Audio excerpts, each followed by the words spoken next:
Hello everyone, my name is Emiliano. I'm a bodybuilder and a remote worker. I'm making this video for all my men just getting into the gym that maybe have limited time or maybe they just don't know what they're doing. Why to never bulk as a beginner or even if you're an advanced lifter. Now, firstly I want to speak to you guys about, I want to get right into it. I want to speak to you guys about the reasons why people bulk in the first place. Why? Because I think that's a good topic. And I want to share my reasoning for bulking in the first place as well. So, reasons people bulk. Number one, I think it is societal pressure. Now, what do I mean by this? Societal pressure.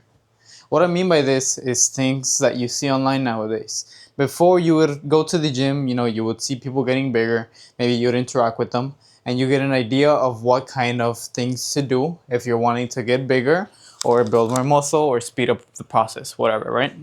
Nowadays, we have social media. What does that come with? The things that you see online, like victim weight, or you see things like, these huge bodybuilders. You see bodybuilders. You see victim weight. And I won't lie, I was influenced by this.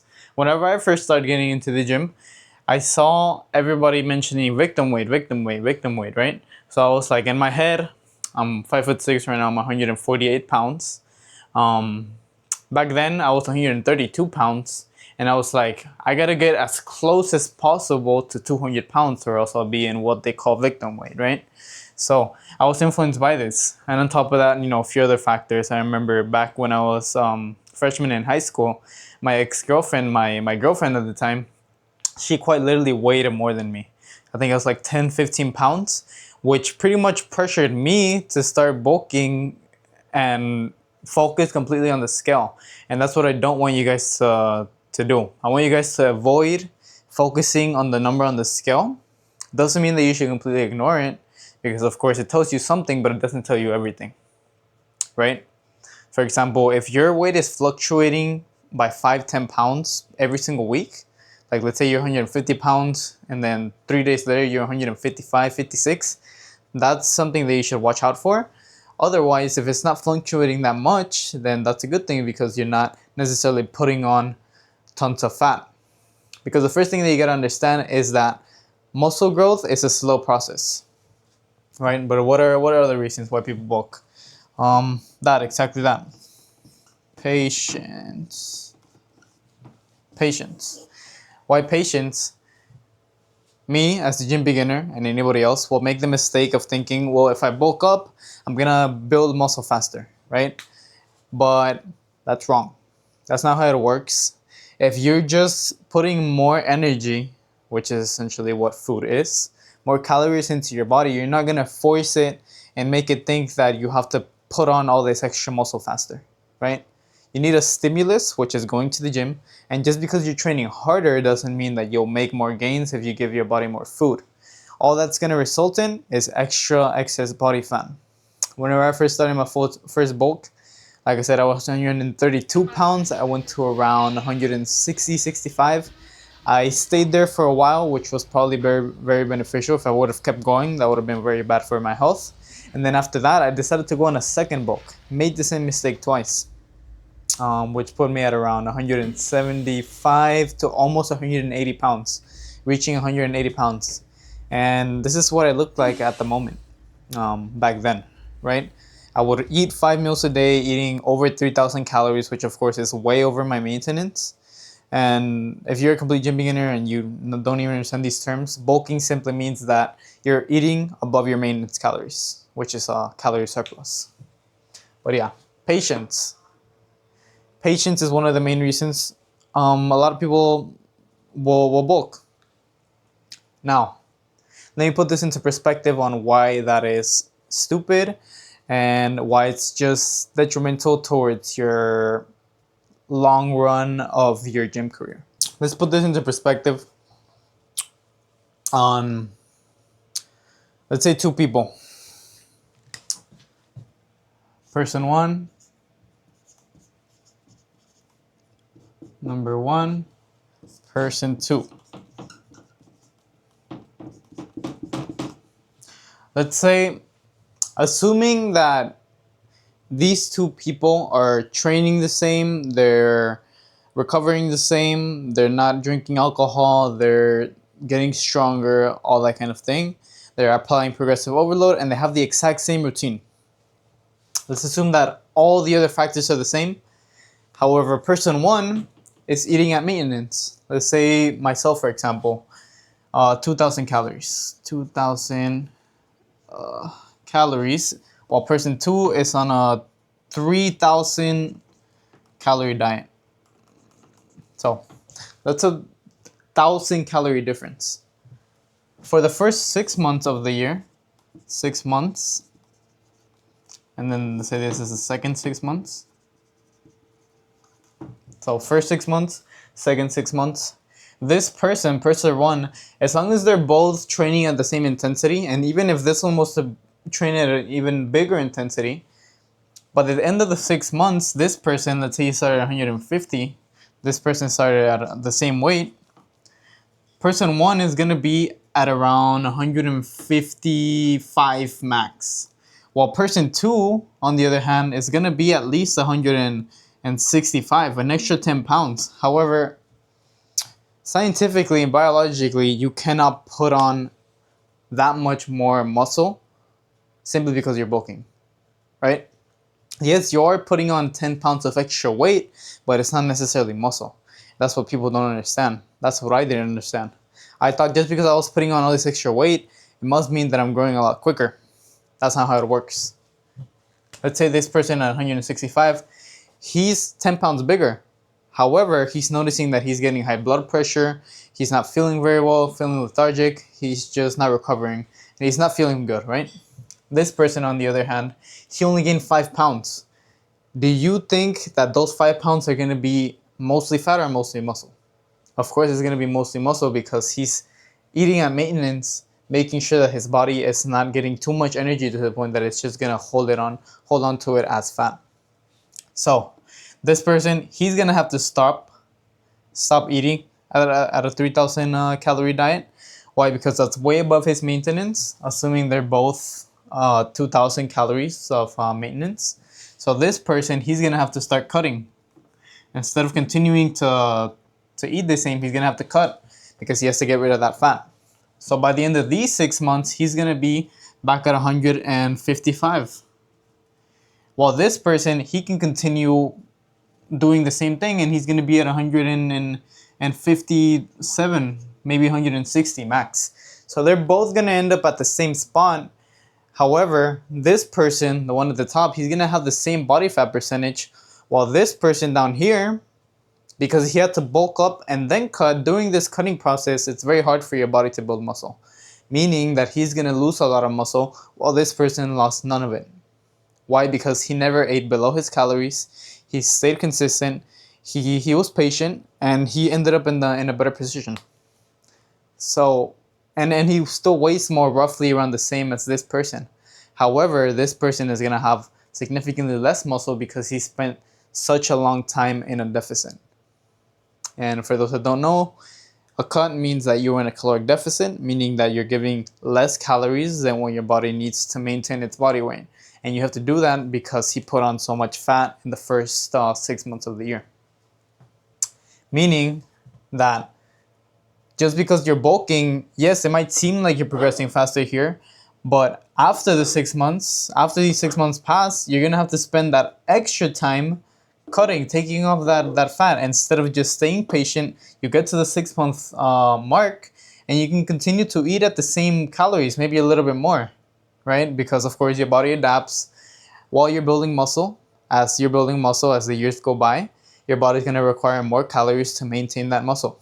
Because if you don't know, muscle burns more calories at rest than fat does, meaning that A person with more muscle in their frame is gonna automatically burn more calories regardless of their activity, which is called base BMR, which is base metabolic rate.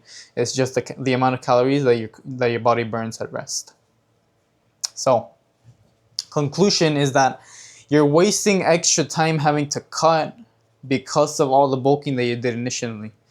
Meaning that I want you guys to see this in a way that is basically what I like to call delayed gratification, right? Meaning that while yes, person one might feel like they're progressing slower because the weight, the number on the scale is not going up, it doesn't mean that they're building muscle less efficiently. It actually means that they're saving themselves from all that extra time that they're having to cut. Because this person, he's likely gonna be able to continue build more muscle before he ever has to do a cut, if he does. Because what I recommend is that as long as you stay at around that same maintenance, you can literally retain the same body fat percentage while increasing your muscle mass. Meaning that this person over here, he's going to be at the same body fat percentage, if not less. Hence why he's not putting on so much extra weight, because he's in a body recomposition phase. He's never going to have to cut. And that's what I want you guys to understand. That's the most optimal, because even though you're going a little bit slower technically, but it's because you're going in a way that's only putting on muscle to your frame, not fat. It might be a little bit slower. This person is growing faster technically, but he's growing in a way that's just going to be detrimental to his lifting journey at the end of the day. So while person one is continuing to build more muscle because he's not having to cut his calories down, person two is having to spend extra time removing that body fat, and while in the process of removing that body fat, he's going to be losing muscle rather than continuing to build like this person. And trust me, at the end of the day, best case scenario, you might end up with the same body fat percentage or the same muscle mass as person one if you do decide to bulk up. However, that's best case scenario. Almost 80 to 90% of the time, you're gonna end up losing more muscle and end up in a worse position than if you would have just stayed at maintenance in the first place. So, what are pros of bulking? To sum it up for you guys, pros of bulking, absolutely none. Unless you see you getting fatter. Yes, maybe you are a little bit stronger, but it's not even going to be that much. If you see that as a pro, then go ahead. But either way, you're going to lose that strength because you're going to have to go on a cut eventually. However, the cons completely outweigh any kind of pro that you're going to get from bulking. Cons, extra time wasted cutting. For example, me myself, I made the mistake. I'm person two, I will admit it. I spent the last 6 months having to cut because I spent such an extended period of time bulking, thinking that I was progressing faster, when in reality I was progressing at the same rate I would have if I would have just eaten at maintenance. But now I'm having to spend over 6 months cutting to get down to a healthy body fat percentage. So it's extra time wasted. You feel lethargic while you're doing it. It's expensive because you're having to eat more food.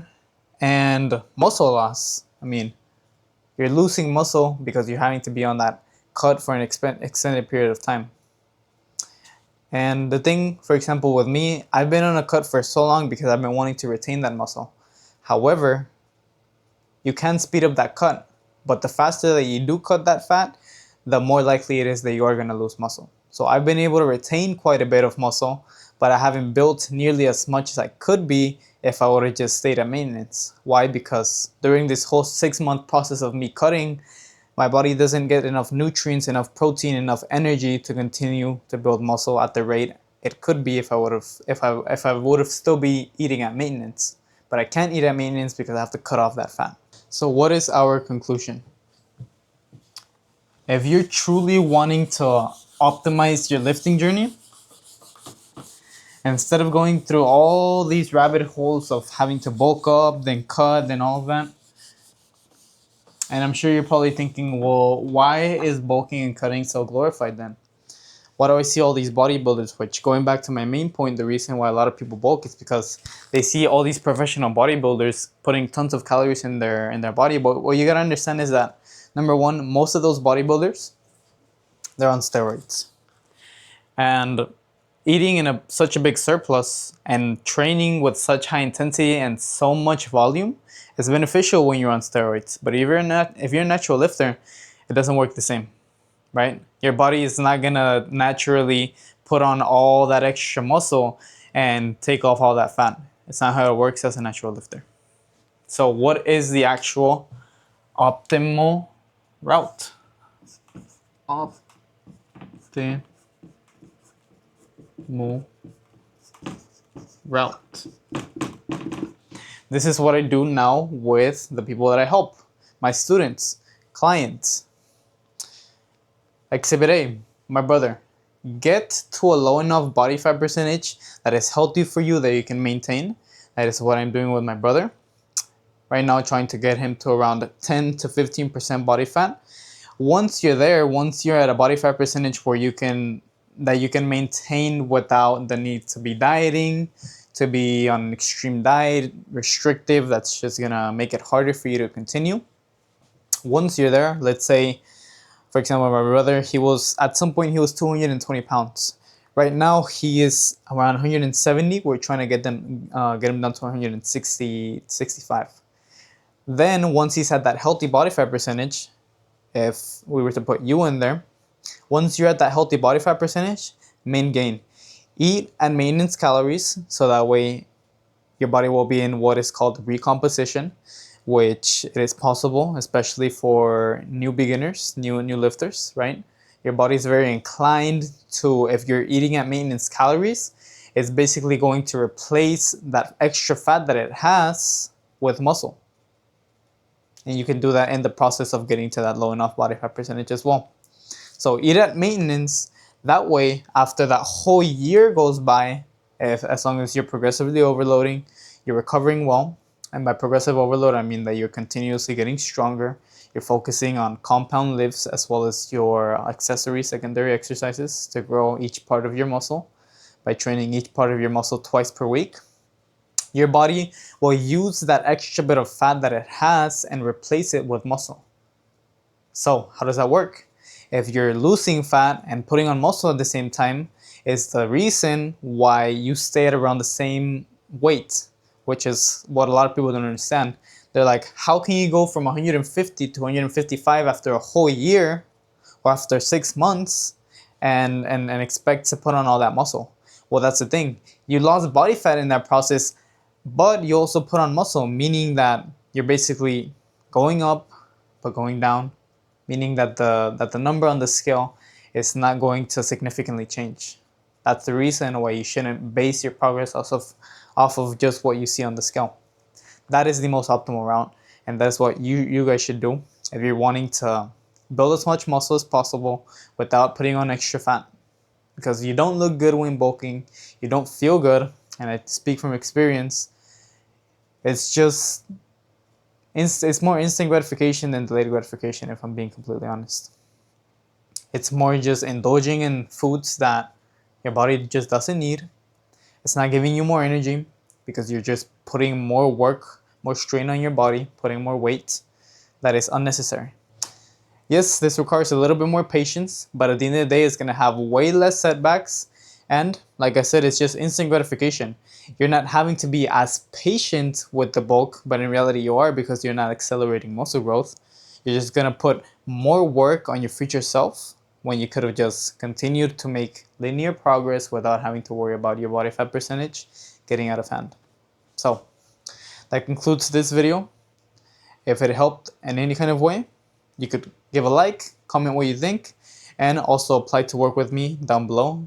Link is there, and I'll see you guys in the next one.